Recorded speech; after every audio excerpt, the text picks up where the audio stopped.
We have the chair of the... We have Mr Peter Haynes, the chair of the Albert Eden board here. You want to talk to this item, Peter? Thanks. We're going to have the airport.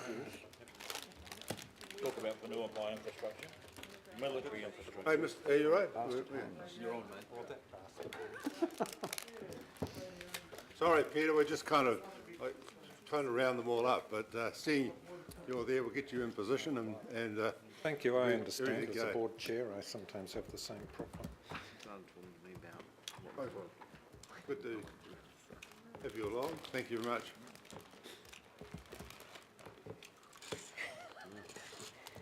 I'll send you what we agreed to remind you. I'm repeating really badly. Right, we're in your hands, Peter. Thank you. Well, thank you very much for the opportunity to just make a few brief points about our submission. So you'll see we've provided some quite detailed points of feedback. Overall, we are simply seeking, I think, to tweak the council's submission at a few points where we think that it might be enhanced by doing so. I'd just say also in a general sense, our approach in providing the feedback is very consistent with the approach taken with the council's draft submission as a whole. It's based on our experience. And I'd also note and commend the Hibiscus Coast and Bays feedback as well, because they've taken the same approach. We believe that when making bylaws and regulations, that it's essential to make them with regard to the real world context. And in this case, the real world context is that there are very high levels of non-compliance. And if I could just go one step further back and look at the underlying attitudes that result in that non-compliance, because I think that's essential to understanding what we're doing here. I've been on a number of site inspections and looked at non-compliant pools and spa pools and so on, and on quite a number of occasions been confronted by highly indignant owners who can't see why they should be prevailed upon to properly fence or cover their pools and spa pools and so on. They can only see it as an imposition, as a compliance cost, and don't give any real consideration to the purpose of these protections. And if one understands that there is this attitude and very high levels of non-compliance that result from that, then one can only question the idea that we need fewer inspections and that we should rely on voluntary compliance and so on. So, that's where we're coming from essentially, and we commend the council's draft submission because that's also shaped by reality, the reality of these high levels of non-compliance. I'd just add in that respect, or I just add to our feedback by commending on point 374, which reads, because of the high levels of non-compliance. I don't know. which is good, discovered by the council across the past 5 years. The council believes that the proposed 5-yearly inspection timeframe should be replaced with a shorter timeframe. And on that, I'd recommend that you be more specific, because it's always useful to be more specific if you want to influence, and that you take the Hibiscus Coast and Bay's local board's suggestion of 3 years. And also I'd explain what is, finally, I'd explain what is described as the minority view within the board, which actually might have been the majority view, but this was put together in great haste. We would phrase the wording something like, the yard containing the pool must have a continuous barrier to prevent entry by unsupervised children from neighbouring properties or the street. This barrier could consist of a mix of fences, walls or hedges, but must have secure gates at points of entry. Actually, finally, I'd just like to note that note the work that my board members Rachel Langton and Margie Watson did in preparing the board's submission. And if you know the complexion of our board, you'll note that that's a non-partisan effort. Thank you very much.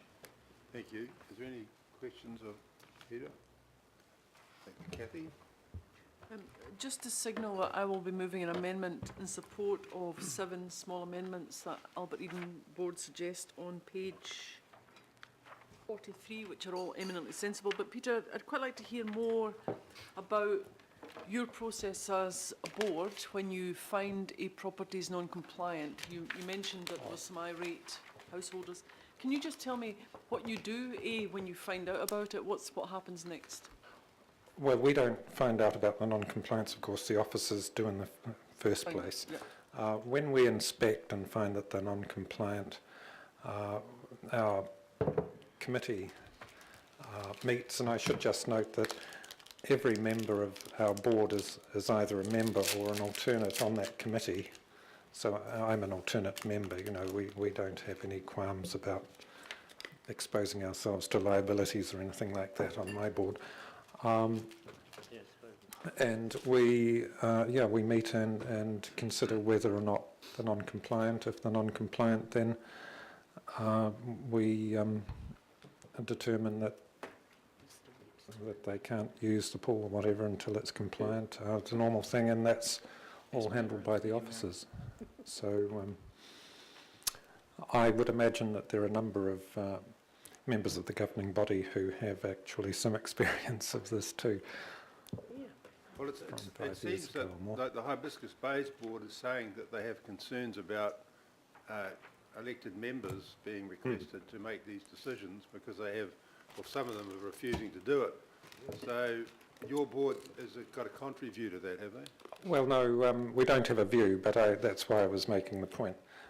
We're not exercised by the possible liabilities or anything, and everybody has quite happily participated. But we don't have a view. So probably, if truth be known, it would be less work for us. Yeah. Okay. I mean, I've always been surprised at the amount of time swimming pool issues do take up, but yeah, it is quite considerable. Yeah. Okay. Any other questions of Peter? Well, thank you very much, Peter. Thank you. We'll now ask the officers to come up to the table and see what their views are on the Eden Albert Eden local board's views and the other views that have been presented as well.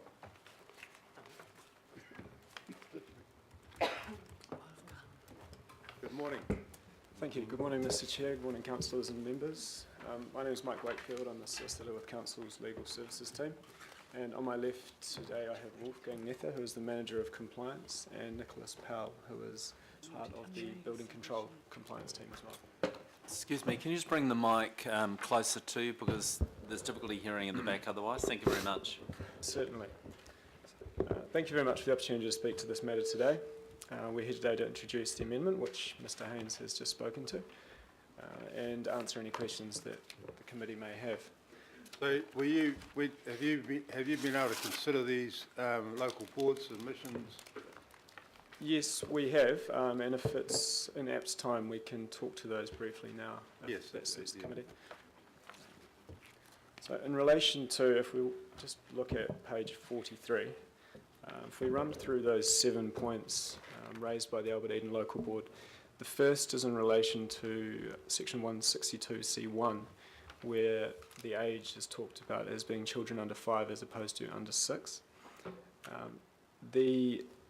And Wolfgang, you may be best to speak to this, but the way in which the bill has been drafted is it refers to a standard in relation to fencing and barriers of pools, and that standard relies on children under 5 as opposed to 6, which is a change from the Fencing of Swimming Pools Act. I think the age of 6 was introduced in the Fencing of Swimming Pool Act, considering that kids would get to school in New Zealand the age of 5. They would get lessons at school for 1 year, and therefore the safety from drowning would be raised. That was in 1987.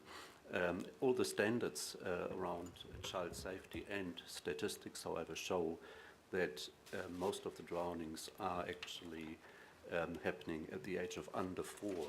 So the international standards, it's Australian standards, American standards, and the New Zealand standards, which are based on those, are all recommending to aim any barriers to make them non-climbable for children under 5. So we've just aligned this with international standards. Okay, thank you. I'm still not. Is the new bill saying under the age of 6? Under the age of 5. Under the age of 5. Yes. So we're back to under. Or that's what it is.